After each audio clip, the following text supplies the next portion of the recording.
ఆమేన్. ఇక్కడ తిమోతికి రాస్తూ అపోస్తలుడైన పౌలు మరి పత్రికను రాస్తూ ఆయన చెప్తున్న మాట కనుక మనం చూస్తే సంఘ వ్యవస్థ ఎలాగుండాలి, సంఘం ఎలాగుండాలని కొన్ని మాటల్ని ఆయన తిమోతికి రాస్తూ ఆయన అంటాడు. సంఘం గురించి ఆయన చెప్తూ 15వ వచనంలో ఆయన అంటాడు, 3వ అధ్యాయం 15వ వచనంలో చూడండి. ఆ మాట మనం చూస్తే, అయినను నేను ఆలస్యం చేసిన ఎడల దేవుని మందిరంలో అనగా జీవం కలిగిన దేవుని సంఘంలో జనులు ఎలాగూ ప్రవర్తింపవలనో అది నీకు తెలియవలనని సంగతులు నీకు వ్రాయుచున్నాను. ఆ సంఘము సత్యమునకు స్తంభమును ఆధారమై ఉన్నదని చెప్పేసి ఆయన రాస్తున్నాడు. దేవునికి స్తోత్రం చెల్లిద్దాం. హల్లెలూయా.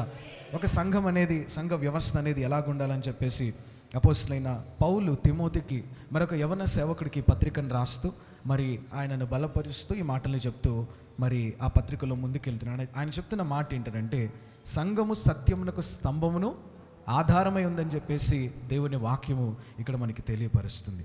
సత్యానికి స్తంభము అలాగే ఆధారమై ఉందని చెప్పేసి సంఘం గురించి ఆయన మాట్లాడుతున్నాడు. అంటే దాన్ని కొంచెం లోతుగా మనం అర్థం చేసుకోవడానికి ప్రయత్నం చేస్తే, సత్యము అలాగే ఆధారము ఈ రెండు పదాలను అక్కడ అపోస్తలుడైన పౌలు తిమోతికి చెప్తూ దాని ప్రాముఖ్యతను మనం ఈరోజు తెలుసుకుంటూ మనం ముందరికి వెళ్దాం. సంఘం మనకు ఎలాగ ఉండాలంటే సత్యానికి స్తంభంగా అలాగే ఆధారంగా. సంఘం దేని మీద కట్టబడాలంటే సత్యానికి, అలాగే చూసినట్లయితే మనం చూస్తున్నాం ఆ మాట, స్తంభమును ఆధారం ఏంటంటే సత్యము చేత, సత్యవాక్యం చేత. నేను అనేది బిల్డింగ్ గురించి కాదండి. సంఘం అంటే మరలా మన చర్చ్ బిల్డింగ్ గురించి కాదు. సంఘం అంటే అందరి విశ్వాసుల కలియుకని, ఒక విశ్వాసి సమూహము, ఒక కుటుంబంగా కలుసుకొని ఎక్కడైతే దేవుణ్ణి ఆరాధిస్తామో దాన్ని సంఘము అంటాం. అది ఇద్దరు కావచ్చు, ముగ్గురు కావచ్చు, 100 మంది కావచ్చు, 1000 మంది కావచ్చు. ఎక్కడైతే ఒక సమూహం కూడుకొని దేవుణ్ణి ఆరాధిస్తున్నారో ఆ సమూహాన్ని సంఘముగా మనం చూస్తున్నాం. ఆ సంఘము మరి చూసినట్లయితే దానికి శిరస్సు క్రీస్తుగా కూడా మనం చాలాసార్లు వింటూ వచ్చాం. అయితే ఆ సంఘం కట్టబడినప్పుడు ఎలా కట్టబడాలంటండి, సత్యానికి చూడండి స్తంభమును ఆధారమునై ఉందని చెప్పేసి దేవుని వాక్యం చెప్తోంది. దేవునికి స్తోత్రం కలుగును గాక. హల్లెలూయా. జీవం కలిగిన దేవుని సంఘంలో జనులు ఎలాగ ప్రవర్తించాలంటే సత్యానికి మరి స్తంభమును ఆధారమైంది కాబట్టి సంఘము సత్యవాక్యం చేత ప్రతిష్ఠించబడిన వాళ్ళు చేసే ఆరాధనే దేవునికి యోగ్యమైనదిగా మనము చూస్తున్నాం. సత్యవాక్యం చేత ప్రతిష్ఠించబడిన వాళ్ళే మరి మనం చూసినట్లయితే వారు నిజమైన సంఘంగా మరి చూసినట్లయితే దేవుని ఆత్మచేత గుర్తించబడుతుంది. ఈరోజు చాలామంది చాలా రకాలుగా చూడండి, మరి వ్యాధుల్ని బాగు చేస్తాం, రోగాల్ని బాగు చేస్తాం, మరి చూసినట్లయితే ఉద్యోగాలు వస్తాయి, మిగతా వాటి మీద వారి యొక్క విశ్వాసాల్ని దాని బేసిస్ మీదే దేవుని వైపుకు తిప్పుతోంది. దేవుడు అంటే వీళ్ళందరి ఆలోచనలు ఎలాగైనాయి అంటే సత్యవాక్యం చేత ప్రతిష్ఠించబడిన వీళ్ళందరూ కూడా ఏం చేస్తున్నారంటే కేవలం దైవభక్తి అనేది దేవుని దగ్గర మన అవసరాల్ని, మన కోరికల్ని తీర్చుకోవడానికి మాత్రమే అని చెప్పేసి ఆలోచన చేసి వారి యొక్క సంకుచిత స్వభావంతో వారు చేస్తున్న భక్తే కరెక్ట్ అనుకొని దేవుని సన్నిధిలో వాళ్ళు ఏమైపోతున్నారంటే అప్రతిష్ట పాలు దేవుని నామం చేయటం మాత్రమే కాదు, కానీ వారు కూడా భక్తి ముసుగులో వారిని వారు మోసపుచ్చుకునే వారుగా మరి మనం వాళ్ళని చూస్తూ ఉన్నాం. ఈరోజు దేవుని వాక్యం వింటున్న దేవుని సంఘం అనేది ఎలాగ ఉండాలంటండి, సత్యానికి స్తంభమును ఆధారమై ఉండాలని చెప్పేసి దేవుని వాక్యం అంటుంది. సత్యవాక్యం చేత ప్రతిష్ఠించబడిన వాళ్ళే సత్యంలో ఉంటారు. సత్యాన్ని తెలుసుకున్న వాడే సత్యంలో నిలబడతారు. సత్యవాక్యాల్ని దేవుణ్ణి వెంబడించడం ద్వారా మనం నేర్చుకోగలుగుతాం. ఎప్పుడైతే సత్యవాక్యాల్ని తెలుసుకోకుండా మనకు తెలిసిన జ్ఞానంతోనే మిడిమిడి జ్ఞానంతో భక్తి చేసినట్లయితే ఆ సంఘం అనేది నిలబడదు అని చెప్పేసి దేవుని వాక్యం ఇక్కడ సుస్పష్టంగా మనకి తెలియజేస్తుంది.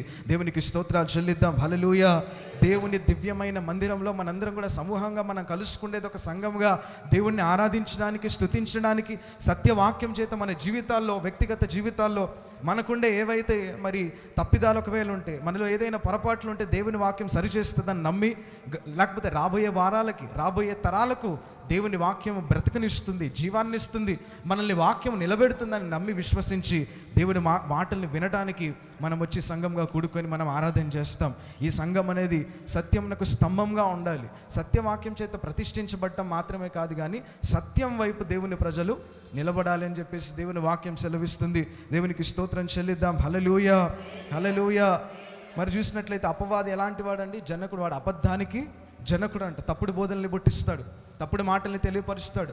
వ్యక్తిగత జీవితాల్లో, ఈ దైనందిన జీవితాల్లో, భక్తి జీవితంలో భక్తి అని చెప్పేసి మరి చూసినట్లయితే దేవునికి ఇష్టం లేని పనుల్ని కూడా మరి విశ్వాసుల ద్వారా అపవాది ఏం చేస్తాడంటే జరిగించడానికి ప్రయత్నం వాడు చేస్తాడు. చాలామంది ఏం చేస్తారు చూడండి, చాలామందిని మనం చూస్తాం, బయట అన్యాయ ఆచారాలు ఏమైతే ఉన్నాయో అవి కూడా సంఘంలోనికి వాళ్ళు తీసుకొని వచ్చేసారు. ఇప్పట్లో బయట జరిగే ప్రతి ఆచారం కూడా ఇప్పుడు సంఘం లోపల చూడండి, మీరు డ్యాన్స్లు వేస్తున్నారు, దానికి దావీదు నాట్యం అని చెప్పేసి దానికి జోడిస్తారు.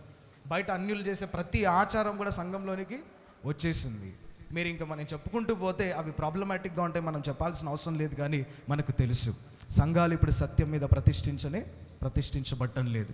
ఏ నమ్మకాలతో, ఏ మూఢనమ్మకాలతో మరి చూసినట్లయితే కొంతమంది అమాయకమైన జనుల్ని కొంతమంది ఈ అపవాది ఏం చేస్తున్నాడంటే వాడి దుర్బోధల ద్వారా దాసుల్ని పట్టుకొని ప్రజల్ని పాపం వైపుకు వారిని తెలియకుండానే వాడు నడిపిస్తూ ఉన్నాడు. ఈ సాయంత్రకాల సమయంలో మన సంఘానికి దేవుడు, లేకపోతే సార్వత్రిక సంఘానికి నజరేయుడైన ఆ యేసయ్య తన సత్యవాక్యం చేత జ్ఞానాన్ని దయచేసి సరైన మార్గంలో ప్రభు నడిపించునుగాక. దేవునికి స్తోత్రాలు చెల్లిద్దాం. హల్లెలూయా. బయట ఎన్నో బోధలు ఉన్నాయి, బయట రకరకాల నడిపింపులు ఉన్నాయి, బయట అనేక రకములుగా మరి చూసినట్లయితే ఆచారాలని, కట్టుబాట్లని, సిద్ధాంతాల్ని సంఘంలోనికి తీసుకొని వచ్చి వాక్యానికి చోటు లేకుండా ఇహ సంబంధమైన వాటికి ఎక్కువ ప్రాముఖ్యతనిస్తూ మరి చూసినట్లయితే సంఘాన్ని పాడు చేస్తున్నారు. కాబట్టి దైవ భక్తి చేయాలని ఉద్దేశించిన వారు, భక్తి చేయాలని ఆశ కలిగిన వారు వాక్యాన్ని ఎక్కువగా మనం ఒడిసి పట్టుకోవాలి, వినాలి, ధ్యానం చేయాలి, వాక్యం మీదనే మన ఆలోచన కలిగి ఉండాలి. వాక్యం ఎప్పుడైతే తక్కువైపోతుందో మన భక్తి జీవితం కూడా ఏమైపోతుందండి, పాడైపోతుంది. అందుకే నేను చెప్తాను, మరలా మిమ్మల్ని ప్రేరేపించడానికి నేను చెప్తున్నాను, ఎక్కువ సమయం ఎవరితోనైనా మాట్లాడినప్పుడు వాక్యం గురించి మీరు మాట్లాడండి, వాక్యం గురించి మీరు చర్చించండి. మన మాటలు కాదు కానీ దేవుని వాక్యం మాత్రమే ఒక మనిషిని పట్టుకోగలుగుతుంది. దేవునికి స్తోత్రం కలుగునుగాక. హల్లెలూయా, హల్లెలూయా. వాక్యానికి ఉండే శక్తి ఏంటంటే మనకు తెలియకుండా మన నోటి ద్వారా పలికిన వాక్యపు మాటల ద్వారా ఒక వ్యక్తిని వాక్యం బ్రతికిస్తుంది. దేవునికి స్తోత్రం కలుగునుగాక. హల్లెలూయా. దుఃఖంలో ఉండే వాళ్ళకి నెమ్మదినిస్తుంది, బాధలో ఉండే వాళ్ళకి సమాధానం ఇస్తుంది, ఆదరణ లేని వారికి వాక్యం ఏం చేస్తుందండి, ఆదరణ ఇస్తుంది. వాక్యంలో మాత్రమే శక్తి ఉంది. నేను 1000 మాటలు మాట్లాడు, నా మాటల్లో సత్యం లేకపోతే దానివల్ల ఉపయోగం ఏది కూడా లేదు. కానీ ప్రేమపూర్వకంగా దేవుని మాట ఒక్కటి చెప్పు, ఆ మాట అవతల వ్యక్తిని ఏం చేస్తుందండి, బ్రతికిస్తుంది, మారుస్తుంది, అతన్ని క్రీస్తులోనికి నడిపిస్తుంది. దేవునికి స్తోత్రం కలుగునుగాక. హల్లెలూయా. చాలామంది విశ్వాస భ్రష్టులు ఎందుకు అవుతున్నారంటే వారి జీవితాల్లో వాక్యము కొరత ఏర్పడింది, వాక్యాలు లేక. ఒక స్త్రీ నాతో చెప్తోంది, ఆత్మ నీరసించిపోతే దానికి కావాల్సిన ఆహారం వాక్యమే కదా. నిజమే కదా. మనకు ఒక 3 రోజులు అన్నం తినలేదు అనుకోండి, వెంటనే మన చేతులు ఏమైపోతాయండి, వణుకుతూ ఉంటాయి. కప్పు కాఫీని కూడా ఇలా పట్టుకోలేము, వణుకుతూనే ఉంటుంది, చేయలేక ఆపదు. అలాగే ఇంకొక వారం రోజులు పెంచుకుంటా, ఒక నెల రోజులు పెంచుకుంటా తినకుండా ఉన్నాం అనుకోండి, నరాల బలహీనత వస్తుంది. అలాగే వదిలేసుకుంటూ పోతే పారాలిసిస్ కూడా రావచ్చు. ఆలోచన చేద్దాం, శారీర సంబంధమైన ఆహారం తీసుకోకపోతే నీ శరీరానికి ఇంత బలహీనతలు వస్తే, ఆత్మ సంబంధమైన ఈ శరీరం లేకపోతే మన ఆత్మకు దేవుని వాక్యము లేకపోతే అదంత నీరసించిపోతున్నాం. అపవాది కూడా అంతే ఈజీగా ఆ శరీరాల మీదకి వాడు టార్గెట్ చేస్తాడు. కాబట్టి దేవుని సత్యమునకు స్తంభంగా మన సంఘాల్ని దేవుడు నిలబెట్టునుగాక. స్తంభము ఆధారమై ఉందని చెప్పేసి, జీవం కలిగిన దేవుని సంఘంలో సత్యం ఉండాలని చెప్పేసి అపోస్తలుడైన పౌలు ఆయన చెప్పుకుంటూ వస్తున్నాడు. దేవునికి స్తోత్రం కలుగునుగాక. హల్లెలూయా. సంఘం ఎలాగుండాలి, రెండో మాట మనం చూద్దామండి. సంఘం ఎలాగుండాలి, మొదటి మాట మనం చూసాం, సత్యవాక్యంలో ప్రతిష్ఠించబడాలి. రెండో మాట మనం చూద్దాం, సంఘం ఎలాగుండాలంటే కీర్తనలు 46వ కీర్తన, పరిశుద్ధ గ్రంథం నుంచి 46వ కీర్తన,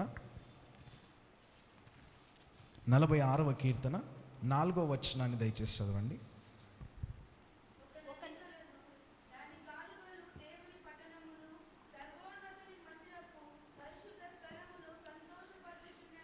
దేవునికి స్తోత్రం కలుగునుగాక. హల్లెలూయా.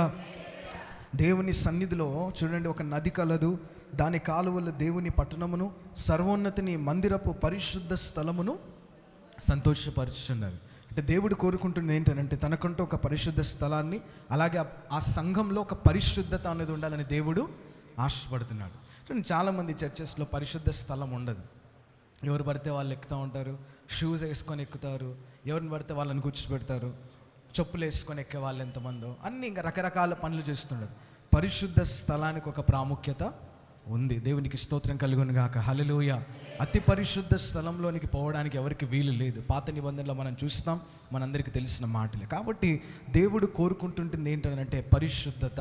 దేవునికి పరిశుద్ధ స్థలం ఎలాగైతే మనము ఆయనకిచ్చి, మందిరాన్ని ఎలాగైతే మనము పవిత్రతతో మనం చూస్తామో, మన జీవితాల్లో కూడా పరిశుద్ధత ఉండాలని ఆయన కోరుకుంటా ఉన్నాడు. నేను ఉదయకాల సమయంలో చెప్పాను, పాత నిబంధనలో వేల దూడల్ని, లక్షల గొర్రెల్ని, పావురాల్ని, దూడల్ని వాళ్ళు బలులు అర్పించినారు. తలకాయలు ఎగిరి పడుతున్నాయి వాళ్ళు బలులు ఇస్తూ ఉంటే. అంత రక్తం ఏరులై పారినా కూడా వాళ్ళ పాపాలు కవర్ చేయబడినాయని, అక్కడ కప్పి ఉన్నాయంట. అక్కడ ఏమైనా అంటే వాళ్ళ పాపాలు ఆ బలి ఇవ్వడం ద్వారా కప్పబడుతున్నాయి అంతే. కానీ యేసయ్య రక్తం చిందించబడిన తర్వాత వాళ్ళ పాపాలు కొట్టివేయబడినాయి. శాపాలని తీసివేసి పాపాలన్నింటినీ కూడా ఆయన రక్తం ద్వారా కడిగేశాడు. ఒక పరిశుద్ధమైన జీవితాన్ని తన రక్తం ద్వారా మనకు ఇచ్చాడు. ఎందరైతే విశ్వసించి ఆయన మాటను ఎవరైతే మరి విశ్వసించి నమ్మి బాప్తిజం పొందుకొని మారు మనస్సు పొంది దేవునిలోనికి వస్తారో వారు నూతన సృష్టి అని చెప్పేసి దేవుని వాక్యము సెలవిస్తుంది. దేవుడిచ్చిన పరిశుద్ధతను ప్రతిరోజు మనము కాపాడుకోవాలి. ఇంగ్లీష్ బైబిల్లో ఒక పదం ఉంటుంది పరిశుద్ధతకు. అక్కడ వాడిన పదం ఏంటంటే అటోన్మెంట్ అని వాడాడు. దానికి ఇంకా చక్కగా తెలుగులో ట్రాన్స్లేషన్ సరిగ్గా లేదు, కానీ అటోన్మెంట్ అనేది ప్రతి దినం మనం దేవుని సన్నిధిలో మనల్ని మనము పరిశుద్ధపరచుకోవడం. ఈరోజు ఇలాగున్న ఈ రూఫస్, లేకపోతే ఈ పలానా వ్యక్తి, మీ పేర్లు మీరు తీసుకోండి. ఈరోజు మీరు పవిత్రంగా ఉండే వాళ్ళు రేపు మీరు ఉండక పోవచ్చు. కానీ ప్రతిదినము ప్రభు సన్నిధిలో మనం ఏం చేయాలంట? పరిశుద్ధపరచుకోవాలి. పరిశుద్ధ స్థలం ఎదుటికి వచ్చి నీవు గనక ప్రార్థించినట్లయితే ఆ పరిశుద్ధ స్థలంలో నుంచి దేవుడు నీకు సమాధానమును, నెమ్మదిని, మరి తన పరిశుద్ధతను నీకు దయచేయనుగాక. దేవునికి స్తోత్రం చెల్లిద్దాం. హల్లెలూయా. పరిశుద్ధత లోపిస్తే ఎక్కడైనా మనం ఏదో సరి చేసుకోవాలని అనిపించినప్పుడల్లా ప్రభు సన్నిధికి వచ్చి మనం ఏమవ్వాలండి? పరిశుద్ధపరచబడాలి, పరిశుద్ధంగా జీవించాలి, పరిశుద్ధత కలిగి మనము బ్రతకాలి అని చెప్పేసి దేవుడు మనల్ని కోరుతున్నాడు. చాలామంది మందిరాల్ని ఎలాగ వినియోగించుకుంటున్నారంటే పండగలకు, పబ్బాలకు మాత్రమే మరి చూసినట్లయితే సన్నిధిని వాళ్ళు వినియోగించుకుంటున్నారు. అది కేవలం హంగులకు, ఆర్భాటాలకు మాత్రమే మందిరాన్ని వాళ్ళు వినియోగించుకుంటున్నారు. కానీ నిజంగా కొంతమందికి లోతైన అనుభవాలకు వాళ్ళకు తెలియదు. దేవుని సన్నిధికి రావాలి, పరిశుద్ధపరచబడాలి, వాక్యం చేత సరిచేయబడాలి. దేవుని వాక్యం ఖండించినప్పుడు మా జీవితాల్లో మేము ఎక్కడైనా తప్పిపోయింటే అది దేవుడు ఎత్తి చూపించినప్పుడు మరి ప్రభువా దీన్ని సరి చేసుకోవాలన్న జ్ఞానం కూడా చాలామందికి ఇవాళ రేపట్లో కొరబడింది. కానీ నా దేవుడు కోరుతున్నాడు ఈ సాయంత్రకాల సమయంలో పరిశుద్ధత కలిగి, ఎలాగైతే సర్వోన్నతిని మందిరపు పరిశుద్ధ స్థలము సంతోషపరుచున్నదని ఇక్కడ రాశాడో, ఆ దేవుని సన్నిధిలో మనల్ని మనం ఆ పరిశుద్ధ స్థలం ఎదుట మనల్ని మనం పరిశుద్ధపరచుకొని మనం ఒక దివ్యమైన సంఘముగా ప్రభు సన్నిధిలో మనం ముందుముగాక. దేవునికి స్తోత్రం చెల్లిద్దాం. హల్లెలూయా. ఈ ప్రకటన గ్రంథాల్లో కూడా నేను చెప్పుకుంటూ వచ్చినప్పుడు దేవుడు ప్రతి సంఘానికి కాంప్లిమెంట్ ఇస్తున్నాడు, తర్వాత కంప్లైంట్ చెప్తున్నాడు, తర్వాత కౌన్సిలింగ్ ఇస్తున్నాడు. ఆయన ఏం చేస్తున్నాడు? కౌన్సిలింగ్ ఇచ్చినప్పుడు నీవు మారు మనస్సు పొందితేనే తప్ప నేను నిన్ను క్షమించను. ఒకవేళ నువ్వు పొందితే వాళ్ళకు ఆయా సంఘాలకు దేవుడు ఇస్తున్న బహుమానాల్ని కూడా అక్కడ చెప్పుకుంటూ వచ్చాడు. మనం కూడా దేవుడు తప్పిపోయినప్పుడు పలుమార్లు ఆయన వాక్యం ఏం చేస్తుందంటే మనల్ని సరిచేయడానికి అది ప్రయత్నిస్తుంది. సరి చేసుకున్నామా? దేవుడి కృప మన మీద నిరంతరం నిలిచి ఉంటుంది. సరి చేసుకోకపోతే మన మీద ఉన్న దేవుని కృప కోల్పోతాం. దావీదు తప్పు చేసినప్పుడు బత్షెబా విషయంలో ప్రవక్తను పంపించినప్పుడు దావీదు క్షమాపణ అడిగి దేవుని సన్నిధిలో తిరిగి పరిశుద్ధపరచబడ్డాడు. కానీ అదే మ్యాటర్లో కొంతమంది భక్తుల్ని మనం చూస్తే సరి చేసినప్పుడు వాళ్ళు సరి చేయించుకోవడానికి వాళ్ళు ఇష్టపడలేదు, త్రోవ తప్పిపోయినారు. దేవుని ఆత్మ వారిని వదిలేసి వారి మీద నుంచి వెళ్ళిపోయింది. అనేక పర్యాయాలు దేవుడు కూడా మన దగ్గరికి ఫస్ట్ వార్నింగ్, సెకండ్ వార్నింగ్ అని పంపిస్తూ ఉంటాడు. దేవుని మాటకు లోబడి సరి చేసుకున్నప్పుడు మన జీవితాలు బాగుపడతాయి. ఒకవేళ చేసుకోకపోతే దేవుని ఉపద్రవాన్ని మనము తెచ్చుకుంటాం. కాబట్టి పరిశుద్ధతను దేవుడు మనకు, మన సంఘాలకు, మన కుటుంబాలకు, మన బిడ్డలకు, తరతరములుగా మన పిల్లలకు దేవుడు తన పరిశుద్ధతను దయచేయునుగాక. దేవుడు తప్ప మనల్ని ఎవరు పరిశుద్ధపరచలేడు. మళ్ళీ నేను చెప్తున్నాను, కొన్ని చర్చెస్లో కొన్ని స్లిప్పులు ఉంటాయి. ఆ స్లిప్పులో పలానా అమౌంట్ 251 రూపీస్ కడితే మీరు పరిశుద్ధపరచబడడానికి మేము ప్రార్థన చేస్తామని చెప్తారు. పేర్లు వద్దు, కానీ ఎవరో ప్రార్థన చేస్తే పరిశుద్ధత రాదు. మనము దేవుని సన్నిధికి వచ్చి పరిశుద్ధ స్థలం ఎదుట సాగిలపడి ప్రార్థన చేసినప్పుడు పరిశుద్ధ పరిచేది కేవలం దేవుని రక్తానికి, దేవునికి మాత్రమే ఉంది. ఈరోజు ఎవరైనా అలాగ మీలో హృదయంలో కనుక ఆలోచన కనుక ఉంటే ప్రభువా నీ పరిశుద్ధతను దయచేయని ప్రార్థన చేయండి. నిశ్చయంగా నా దేవుడు మనకు ఆ పరిశుద్ధతను దయచేయునుగాక. దేవునికి స్తోత్రం చెల్లిద్దాం. హల్లెలూయా, హల్లెలూయా. అలాగే మనం చూసినట్లయితే సంఘంలో మనం ఎలాగుండాలి? ప్రసంగిలో ఒక మాట రాస్తాడండి. ప్రసంగి ఒక మాట రాస్తాడు. 5వ అధ్యాయం చూద్దామండి. ప్రసంగి 5వ అధ్యాయం.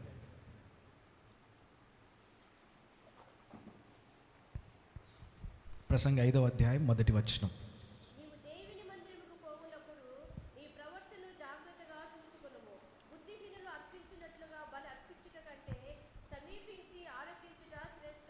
దేవునికి దేవునికి స్తోత్రం కలుగును గాక. హల్లెలూయా. చూడండి, అతి ప్రాముఖ్యమైన విషయం అండి సంఘం ఎలాగ ఉండాలి. దేవుని పిల్లలమైన మనం అంటే, నీవు దేవుని మందిరమునకు పోవునప్పుడు నీ ప్రవర్తన జాగ్రత్తగా చూచుకొనుము. బుద్ధిహీనులు అర్పించినట్లుగా బలి అర్పించుట కంటే సమీపించి ఆలకించుట శ్రేష్టము. వారు తెలియకయే దుర్మార్గపు పనులు చేదురు. నీవు దేవుని సన్నిధిని అనాలోచనగా పలుకుటకు నీ హృదయమును త్వరపడనీయక నీ నోటిని కార్చుకొమ్ము. దేవుడు ఆకాశం అందున్నాడు, నీవు భూమి మీద ఉన్నావు, కావున నీ మాటలు కొద్దిగా ఉండవాలని చెప్పేసి దేవుని వాక్యం చెప్తుంది. కాబట్టి దేవుని సన్నిధిలో భక్తి చేస్తున్నప్పుడు ఒక సేవకునిగా నేను, విశ్వాసులుగా మీరు, దేవుని బిడ్డలమైన మనందరం మంచి ప్రవర్తన కలిగి మనము జీవించాలి. మంచి ప్రవర్తన అంటే ఏంటి? దేవుని సన్నిధిలో సత్ప్రవర్తన కలిగి భక్తి చేయడం అయితేనేమి, మన మాటలో మన నడవడికలో చక్కటి ప్రవర్తన కలిగి మనం మాట్లాడే విధానం, మనం పలకరించే విధానం, తర్వాత మందిరంలో మనం కూర్చుండే విషయం, లేచే విషయం, క్రమం కలిగి మనం జీవించాలి. అన్ని విషయాల్ని దేవుడు చూస్తుంటాడు. ఒక చోట ఒకలాగుండి ఇంకొక చోట ఇంకొకలాగుంటే మోసపోకుడే దేవుడు వెక్కిరించబడ్డు. చూసినట్లయితే కొన్నిసార్లు కొంతమంది ఏం చేస్తారంటే, చూసినట్లయితే స్థానిక సంఘాల్లో దేవుని మాట వినరు, కానీ వేరే చోటుకి వెళ్ళినప్పుడు చాలా భక్తిపరులుగా వాళ్ళు ప్రొజెక్ట్ చేసుకుంటారు. కానీ దేవుని వాక్యం అంటుంది, నీ దేవుని మందిరానికి పోయినప్పుడు నీ ప్రవర్తన విషయంలో జాగ్రత్త.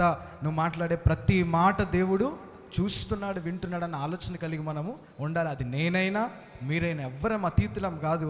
ప్రభు సన్నిధిలో మనము చాలా జాగ్రత్తగా నడుచుకోవాలని మరి దేవుని వాక్యం ఇక్కడ సెలవిస్తుంది. దేవునికి స్తోత్రం కలుగును గాక. హల్లెలూయా.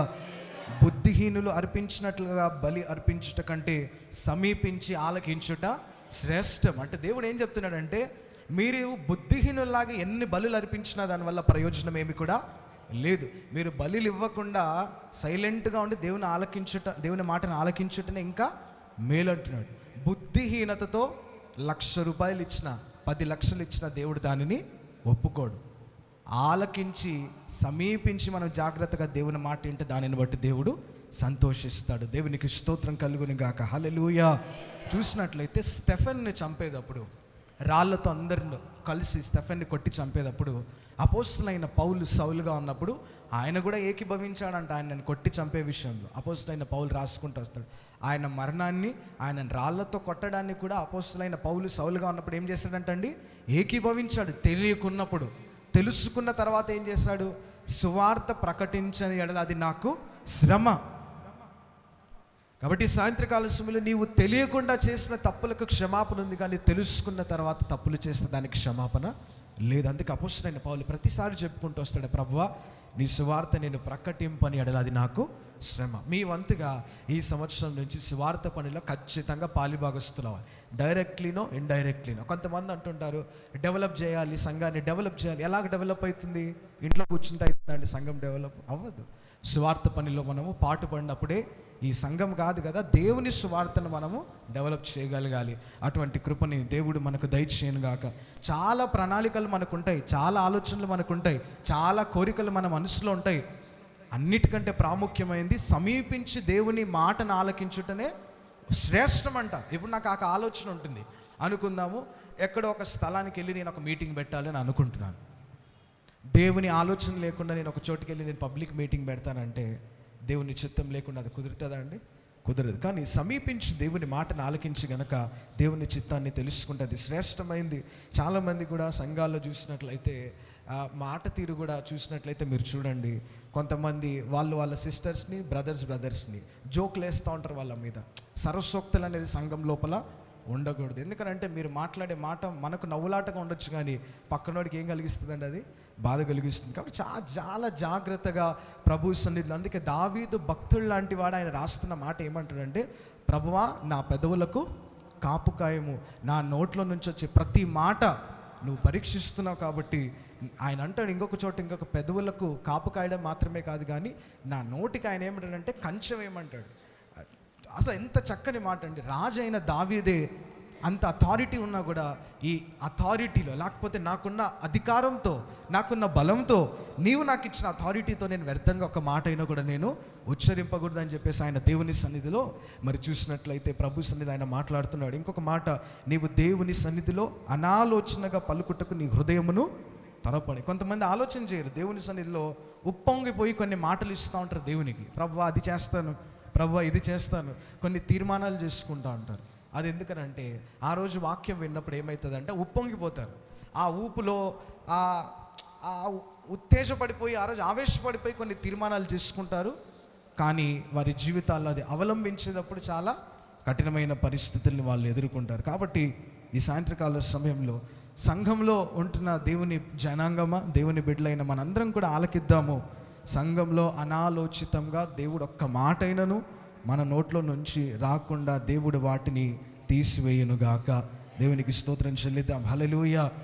ఏదైనా కూడా దేవుడు మనల్ని లెక్క అడుగుతాడన్న విషయం జాగ్రత్తగా మనం గమనిస్తూ మన మాటల్ని మనం ఉపయోగించుకోవాలి. దేవునికి స్తోత్రం చెల్లిద్దాం. హల్లెలూయా. ఒక్క మాట తప్పు పలికినా దాంట్లో ఎంత ప్రాబ్లం ఉంటుందో మీకు తెలియాలంటే మన దేశాల్లో ఉండే చట్టాలు సరిగ్గా లేవు. కానీ కొన్ని దేశాలకు మీరు వెళ్ళండి, ఇండియన్స్ని కొంతమంది టూరిస్టులుగా వేరే దేశాలకు వెళ్ళినప్పుడు ఎక్కువ మాట్లాడొద్దు అని చెప్తారు. ఎందుకంటే మన భాషల్లో ఉండే మనం మాట్లాడే భాష స్లాంగ్లో వేరే దేశాల్లో అవి బూతులుగా ఉంటాయి. కొన్ని పదాలు మీరు చూడండి. ఒరిస్సాలో తలని ఏమంటారు తెలుసా అండి? తలని ముండో అంటారు. తెలుసా అండి? మేము ఉన్నాం కదా అక్కడ. తలని ముండో అంటారు. ముండో సర్జో అంటే తలని వస్తుందని. ముండో సర్జో అంటే ఈమె ఇలా తిడుతుంది మమ్మల్ని అనుకున్నాం మేము అక్కడ. అలాగే మనకు తెలియకుండా కొన్ని మాటలు, కొన్ని దేశాలకు మనం వెళ్ళినప్పుడు కొన్ని మాటలు మాట్లాడితే అవి ఉపయోగించకూడని మాటలు. కొన్ని సైగలు ఇక్కడ చేతి వేళ్ళతో మనం చేస్తాం మన దేశంలో. నేను చూపించే అవసరం లేదు, కానీ ఈ చేత్తో కొన్ని సైగలు చేస్తాం మనం ఇక్కడ ఏం కాదు, ఎట్లన్నా పెట్టచ్చు చేతులు. కొన్ని దేశాలకు వెళ్ళి కొన్ని సైగలు కనుక చేస్తే చట్టరీత్యా నేరం. అది 3 నుంచి 5 సంవత్సరాలు జైల్లో వేస్తారు. ఒక సామాన్యమైన దేశాలు విధించుకున్న చట్టాల్లోనే ఇంతటి కఠినమైన రూల్స్ ఉంటే దేవుని సన్నిధిలో ఇంకెంత భయము భక్తి కలిగి జీవించాలి. ఒక్కసారి ఆలోచించేద్దాం. కాబట్టి దేవుడు మనకు కావలసిన విశేషమైన సమృద్ధి కలిగిన ఆత్మ జ్ఞానాన్ని సంఘానికి దేవుడు దయచేయునుగాక. దేవునికి స్తోత్రం చెల్లిద్దాం. హల్లెలూయా, హల్లెలూయా. ఈ సాయంత్రకాల సమయంలో ప్రార్థన చేయండి. చాలామంది నాకు జ్ఞానం లేదు, నాకు తలకాయ లేదు ప్రభువా, నాకు ఆ వివేచన లేదని చెప్పేసి వాళ్ళు ఫీల్ అయిపోతుంటారు. అందరికీ జ్ఞానం ఉంది, వాళ్ళంత జ్ఞానం నాకు లేదని చెప్పేసి వాళ్ళు బాధపడుతుంటారు. ఒక్కటి మాత్రం మీరు గుర్తుంచుకోండి, దేవుని సన్నిధిలో ప్రార్థన చేస్తే ఆయనకు అసాధ్యమైంది ఏది లేదు. ఆయన పిలుచుకున్న వాళ్ళంతా కూడా విద్య లేని పామరులే, కానీ వాళ్ళందరినీ కూడా బలమైన సాధనములుగా ఆయన చేతిలో వాళ్ళను వాడుకున్నారు. ఒక సాధారణమైన పశువుల్ని కాసుకునే ఒక వ్యక్తిని ఇశ్రాయేలు దేశానికి ఆయన ఏం చేశాడండి? రాజుని చేశాడు. చూసినట్లయితే ఎస్తేరుని ఆయన రాణి చేసుకున్నాడు. ఇలాగా చాలామంది జీవితాల్లో మీరు చూడండి, వారి జీవితంలో ఉన్న నమ్మకత్వాన్ని బట్టి వారి జీవితాల్లో ఉన్నత స్థానాలకి వారిని ఆయన ఎక్కించాడు. నాకు జ్ఞానం లేదు ప్రభువా, వేరే వాళ్ళలాగా నేను మాట్లాడలేకపోతున్నాను, వాళ్ళలాగా నా మాటల్ని నేను వాళ్ళ ముందర పెట్టలేకపోతున్నాను, ఆలోచన చేయలేకపోతున్నానని బాధపడాల్సిన అక్కర్లేదు. దేవుని సన్నిధిలో నువ్వు ప్రార్థన చేస్తే నా దేవుడు సహాయం చేస్తాడు. కానీ దేవుని సన్నిధిలో మాత్రం అనాలోచనగా ఏ మాటలు కూడా మనము పలకటానికి వీలు లేదు. కొంతమంది దేవా నీకు అది ఇస్తానని అవసరం లేదు, దేవుడు ఏం అడగలేదు, తీర్మానం చేసుకుంటారు. చేసిన తీర్మానాన్ని ఏం చేస్తారంటే చాలామంది మర్చిపోతారు. నేను అందుకే చాలాసార్లు మీరు కూడా చెప్తూ ఉండొచ్చు, మా ఇంట్లో కూడా నేను చెప్తుంటాను, ఆవేశపడి దేవునికి ఏదో ఒకటి ప్రామిస్ చేయొద్దండి. ఆ రోజు ఉబ్బిపోయో ఆ రోజు తబ్బిపోయో ప్రభువా ఇది చేస్తాం అని ప్రామిస్ చేయొద్దు. మన వల్ల అవినప్పుడు డైరెక్ట్గా ఆ పని చేద్దాం. తీర్మానం చేసుకొని ఆ పని మనం చేయకపోతే దేవుని సన్నిధిలో అనాలోచితంగా పలకబడిన ప్రతి మాటకు లెక్క మనము అప్పచెప్పాలి. కాబట్టి హృదయాన్ని ఏం చేయకూడదంట? త్వరపడనీయకుండా మన నోటిని మనము కాచుకోవాలి. దేవుడు కావున నీ మాటలు కొద్దిగా ఉండాలని కూడా చెప్తున్నాడు. అటువంటి కృపను దేవుడు సంఘానికి దయచేయునుగాక. దేవునికి స్తోత్రం చెల్లిద్దాం. హల్లెలూయా. తర్వాత ఇంకొక మాటను మనం చూద్దామండి. సంఘంలో మనము ఎలాగుండాలని అంటే ఇంకొక మాటను మనం చూద్దాం. మలాకి గ్రంథము, అంతకంటే ముందు ఎహెజ్కేలు గ్రంథం 45వ అధ్యాయాన్ని చూద్దామండి. ఎహెజ్కేలు గ్రంథము 45వ అధ్యాయము 4వ వచనాన్ని ఒకసారి చూద్దాం. ఎహెజ్కేలు గ్రంథము 45వ అధ్యాయము 4వ వచనాన్ని ఒకసారి చూద్దామండి.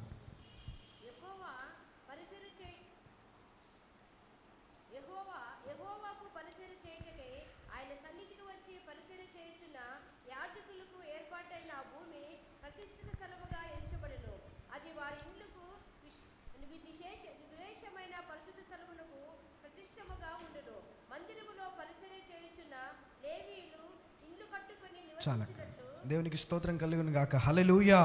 యెహోవాకు పరిచర్య చేయుటకై ఆయన సన్నిధికి వచ్చి పరిచర్య చేయుచున్న యాజకులకు ఏర్పాటైన ఆ భూమి ప్రతిష్ఠిత స్థలముగా ఎంచబడిన మాటను అక్కడ చూస్తున్నాం కదండి.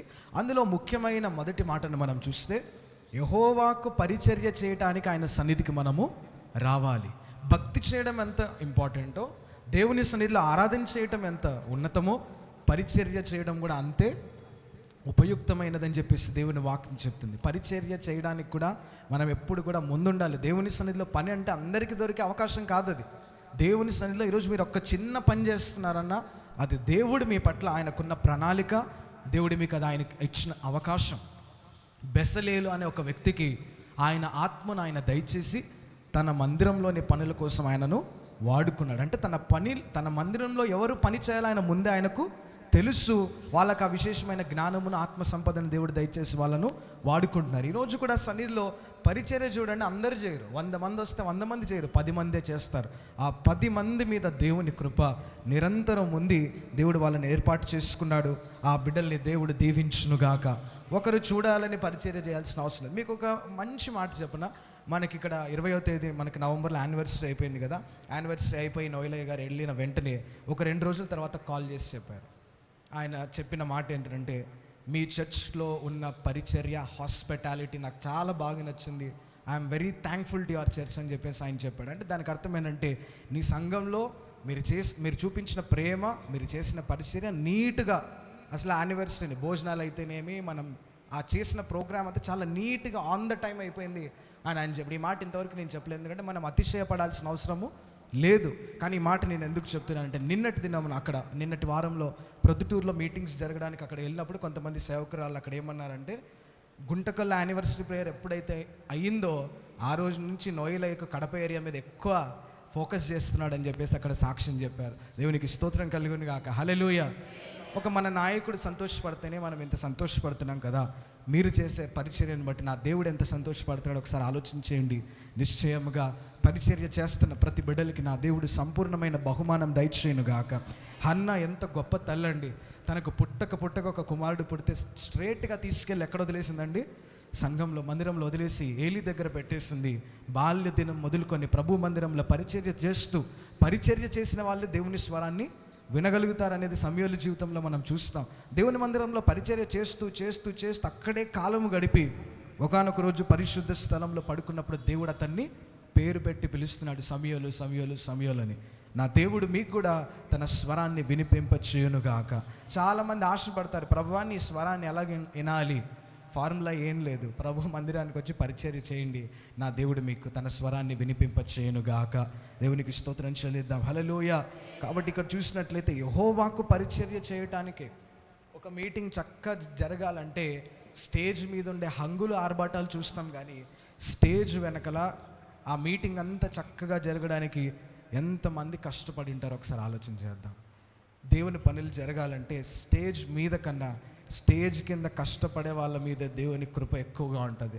నేను మళ్ళీ చెప్తున్నాను, స్టేజ్ మీదకి ఎక్కేది ఆ టయానికి పాస్టర్ ఎక్కుతాడు, లేకపోతే ఆ క్వైర్ ఎక్కుతుంది, కానీ వాళ్ళకంటే ఎక్కువ దీవెని ఎవరంటే ఆ పరిచర్య చేసిన వాళ్ళు ఎవరైతే ఉంటారో వాళ్ళ మీద దేవుని కృప ఎక్కువగా ఉంటుంది.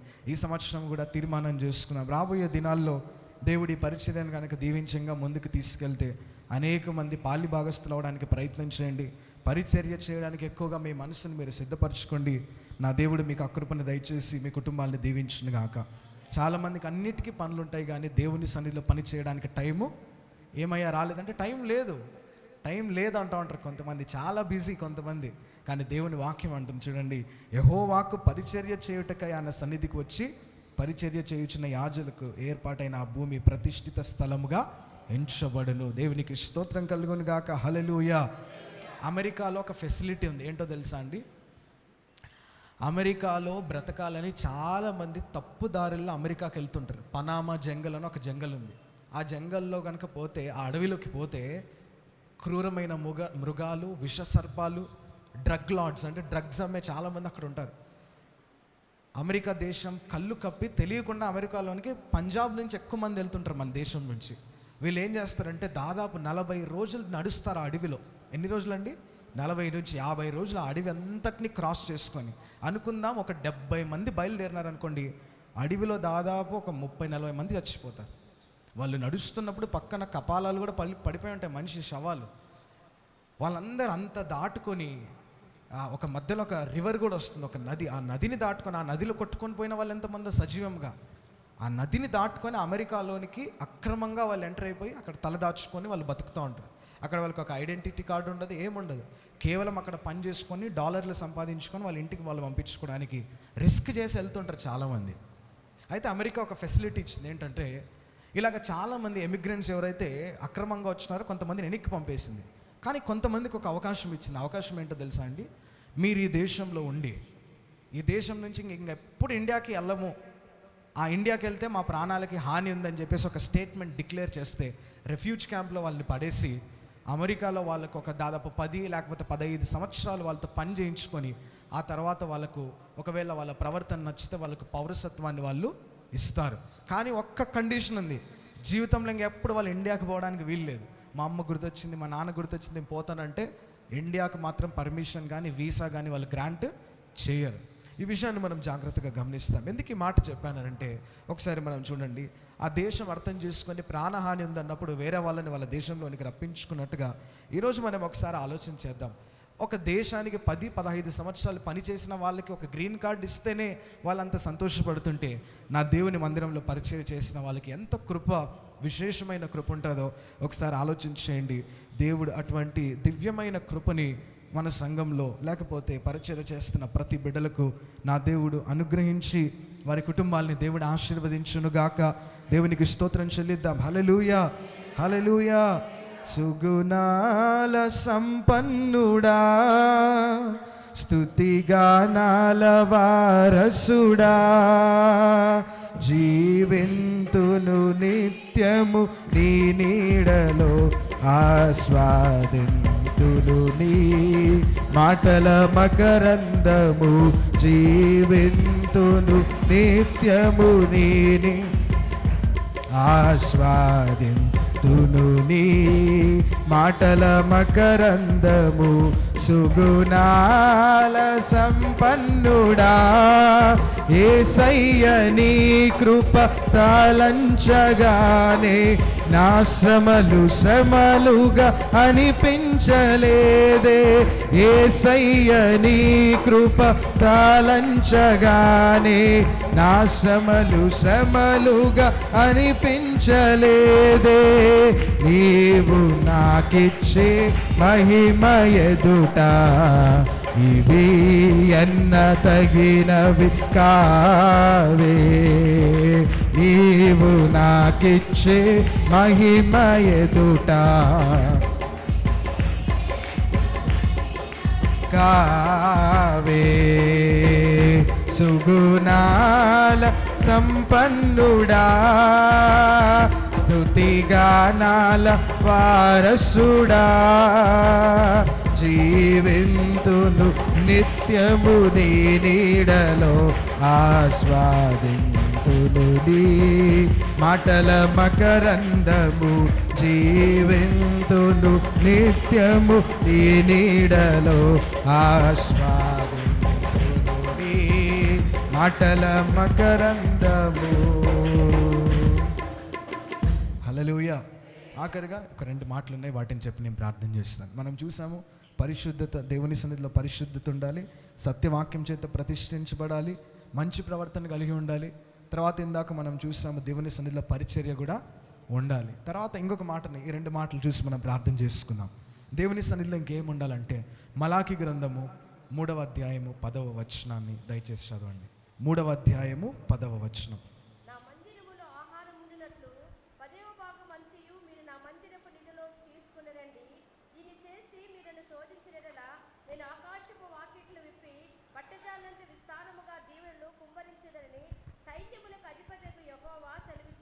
దేవునికి స్తోత్రం కలుగును గాక. హల్లెలూయా.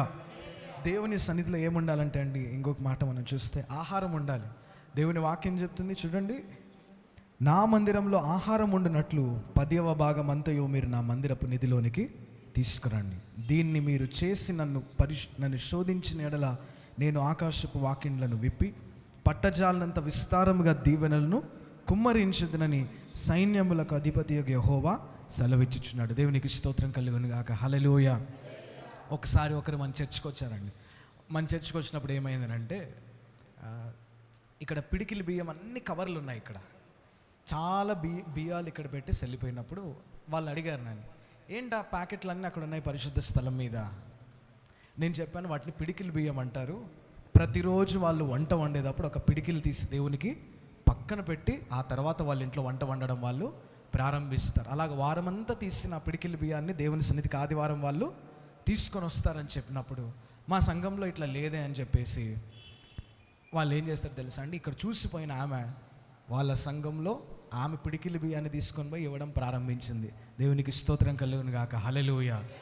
చూడండి, అది చేసి మనం దేవుని శోధించిన ఎడల దేవుడు ఏం చేస్తాడంటండి, ఆకాశపు వాకిళ్ళను ఆయన విప్పి పట్టజాలనంత శ్రేష్టమైన కృపని, ఆశీర్వాదాన్ని, దీవెనల్ని కుమ్మరిస్తానని వాగ్దానం చేస్తున్నాడు. దేవునికి స్తోత్రం కలుగును గాక. హల్లెలూయా, హల్లెలూయా. మన సంఘంలో గర్వపడి చెప్పాల్సిన విషయం ఏంటంటే, రక్షించబడిన వాళ్ళు ఎంత నమ్మకంగా అయితే దేవుని సన్నిధికి కానుకలు దశమ భాగంలో ఇస్తారో, రక్షించబడని 5 నుంచి 6 మంది బిడ్డలు ఉన్నారు, వాళ్ళు కూడా దశమ భాగాలు ఇస్తున్నప్పుడు నేను చాలాసార్లు వాళ్ళకి చెప్పాను, మీరు ఇంకా రక్షణ పొందలేదు, మీరు ఇవ్వకపోయినా వచ్చే నష్టమేమి లేదన్నప్పుడు వాళ్ళు దేవుని వాక్యం వింటున్నారు కాబట్టి ఖచ్చితంగా మాకు దేవుడిచ్చిన దాంట్లో 10వ భాగాన్ని మేము దేవుని సన్నిధికి ఇస్తామని తీర్మానం చేసుకొని దేవుని సన్నిధిలో వాళ్ళు ఆ 10వ భాగాన్ని తీసుకొని దేవుని సన్నిధికి ఇస్తున్నారు. నిజమే, 10వ భాగం దేవుని సన్నిధికి వచ్చినప్పుడు దేవుని మందిరంలో ఆహారం ఉంటేనే దేవుని సన్నిధి కూడా సుభిక్షంగా ఉంటుంది. ఆ సేవకుడు చక్కగా ఉన్నప్పుడే.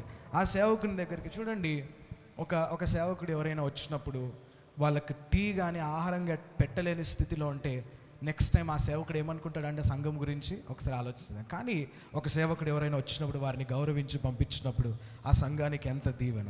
ఒక సేవకుడు ఒక కుటుంబానికి వెళ్ళి అడుగుపెట్టి ప్రార్థన చేస్తేనే కుటుంబాలకి దీవెన అని మనం నమ్ముతాం. దేవుని దాసులు ఎవరైనా మన ఇంటికి వస్తే అది మన కుటుంబాలకి ఆశీర్వాదము, వాళ్ళతో ప్రార్థన చేయించుకోవడము మనకి నిజంగా విడుదల కలుగుతుందని మనం విశ్వసిస్తాం కదా. తెలియని వాళ్ళకి మాటలు మీరు వినండి. ప్రభు సన్నిధిలో ఏముండాలంటే ఆహారము ఉండాలి. అది ఏ సంఘం ఎక్కడ, ఇప్పుడు మన సంఘానికి మనం వస్తున్నాం, మనం ఇక్కడ ఈ మాటలు ఎవరైనా ఒకవేళ వింటుంటే వేరే సంఘానికి వెళ్తున్నప్పుడు కొంతమంది ఆహారం తింటారు కానీ దానికి తగిన పైకము చెల్లించకుండానే వెళ్తున్నారు. దేవుని వాక్యం ఉంటుంది, నూర్చేడి ఎద్దుకు దాని మూతికి మరి చూసినట్లయితే మరి కళ్ళెం వేయకూడదు, లేకపోతే చిక్కం పెట్టద్దని చెప్పేసి దేవుని వాక్యము చెప్తోంది. పనివాడు జీతమునకు పాత్రుడని కూడా దేవుని వాక్యము చెబుతుంది. కాబట్టి ఎప్పుడు కూడా దేవుని సన్నిధిలో ఏది తక్కువగా ఉండకూడదు. సంపూర్ణమైన ఆ యొక్క స్థితిని దేవుడు మన సంఘాలకు ఎక్కడెక్కడ పరిచర్యలు జరుగుతున్నాయో ఐపీసీ సంయుక్త సహవాసాలన్నిటికీ కూడా దేవుడు విశేషమైన కృపను దేవుడు దయచేయను గాక. ఒకప్పుడు చాలా వెనకబడిన స్థితిలో ఐపీసీ సంఘాలు ఉన్నాయి, కానీ ఈ మధ్యకాలంలో కరోనా అయిపోయినప్పటి నుంచి కొంచెం మన ఐపీసీ సంఘాలు పుంజుకుంటున్నాయి. ప్రతి ఒక్కరు లైవ్ ఛానల్స్, మీరు ఎంతమంది ఐపీసీ మీరు తెలుసా అండి, లైవ్ ఛానల్స్ పెడుతున్నారు, వాక్యాలు పెడుతున్నారు, మీటింగ్స్ జరిగిస్తున్నారు. వారి శక్తి కొలది మన సంఘం కూడా తిరిగి ఒక ఉజ్జీవాన్ని పుంజుకుంటుంది. రాబోయే దినాల్లో ఈ ఉజ్జీవాన్ని దేవుడు ఇంకా 10 అంతలుగా రెక్కెత్తించి ఈ రాష్ట్రంలోనే కాకుండా ఇతర రాష్ట్రంలో పరిచర్యని ప్రభువు ముందుకు తీసుకెళ్ళును గాక. దేవునికి స్తోత్రం చెల్లిద్దాం. హల్లెలూయా. చాలాసార్లు చెప్పాను, మళ్ళీ చెప్తున్నాను, ఈ మాట చెప్పి నేను ముగిస్తాను. డైరెక్ట్గా పరిచర్య చేసే వాళ్ళు డైరెక్ట్గా మీరు పాలిభాగస్తులు కాండి. చేయలేని వాళ్ళు మీ వంతు సహాయం మీరు పరిచర్యకు చేయండి. 2 చేయగలిగిన వాళ్ళు 2 మీరు చేయండి. ఎప్పుడైతే మన వంతు కృషి మనం చేస్తామో పరిచర్య ముందుకు వెళుతుంది. లేదంటే పరిచర్యను నడిపించడం కూడా ఇవాళ రేపట్లో పరిస్థితులు ఎంత కఠినతరమైనాయో మనకు తెలియంది కాదు. కొంతమంది మీరు చూడండి ఎంత ఇబ్బంది పడుతున్నారు సంఘాల్ని నడిపించడానికి. గడిచిన వారాల్లో నేను చెప్పాను, సంఘాల్ని నడిపించే స్థితి లేక ఏం చేస్తున్నారంటే హోటళ్ళకి, టీ స్టాళ్ళకి అమ్మేస్తున్నారంట, చర్చిల్ని క్లబ్బులుగా వాడుతున్నారు సంఘాల్ని. కాబట్టి అటువంటి స్థితికి మన సార్వత్రిక సంఘం వెళ్లకుండా దేవుడు కృపగలిగిన కంచెలో మనల్ని భద్రపరిచి కావాల్సిన సహాయాన్ని దేవుడు మనకు, మన కుటుంబాలకు దయచేసి సంఘాన్ని ఆరోగ్యంగా దేవుడు ఉంచునుగాక. సంఘంలో ఖచ్చితంగా ఏముండాలంటే ఆహారము ఉండాలి. కాబట్టి మన వంతు 10వ భాగం తెచ్చి దేవుని పాదాల దగ్గర పెట్టినప్పుడు అప్పుడు ఆయన ఏం చేస్తాడంటే పట్టజాలంత విస్తారముగా దీవెనల్ని కుమ్మరిస్తాడు. ఆఖరిగా ఈ మాట చదివి ప్రార్థన చేసుకుందాం. ఆ తర్వాత ప్రభు బలను మనం ఆచరిస్తాం. మత్తయి సువార్త 21వ అధ్యాయము 13వ వచనం. 21:13.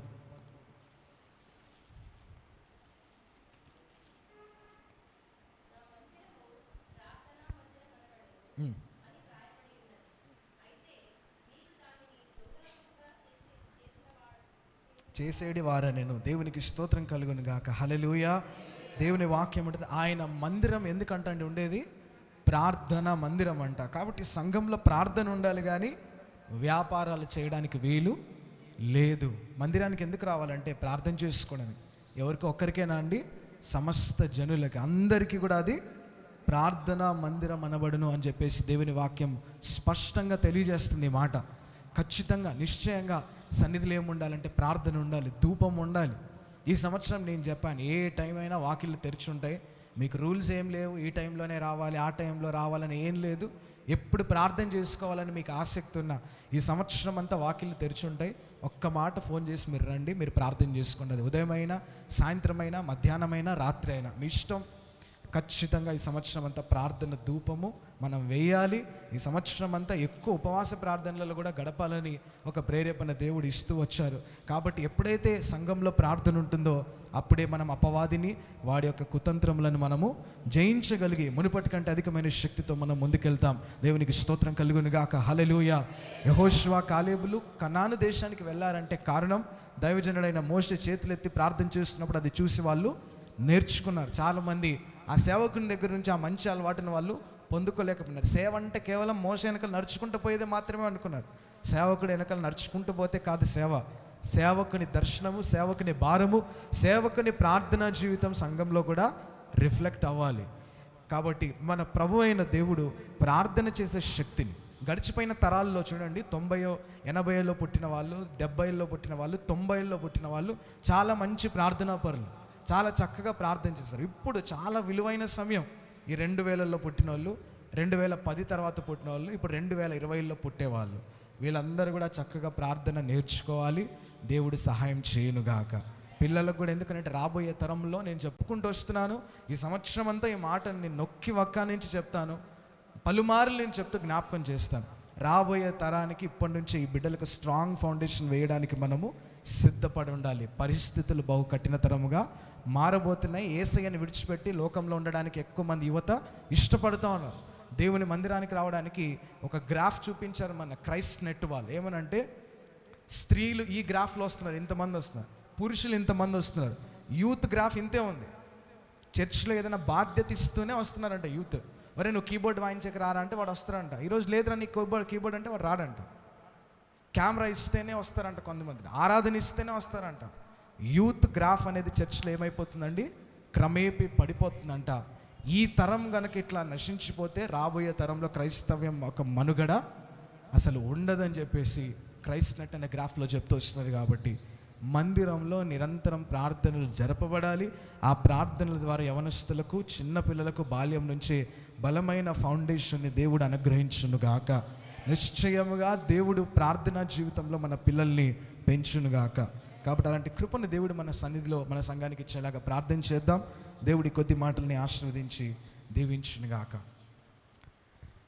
దయచేసి మనందరము లేచి నిలబడదాం. ఒక చిన్న పాట పాడతాను. పాట పాడుతున్నప్పుడు ప్రభు సేవ నిమిత్తం కానుకలు ఎత్తుపడతాయి. ఆ తర్వాత ప్రభు బల్ల తీసుకోవాలనుకునే వాళ్ళందరూ అలాగనే మీరు ఈ ప్లేసెస్లో మీరు నిలిచి ఉండండి.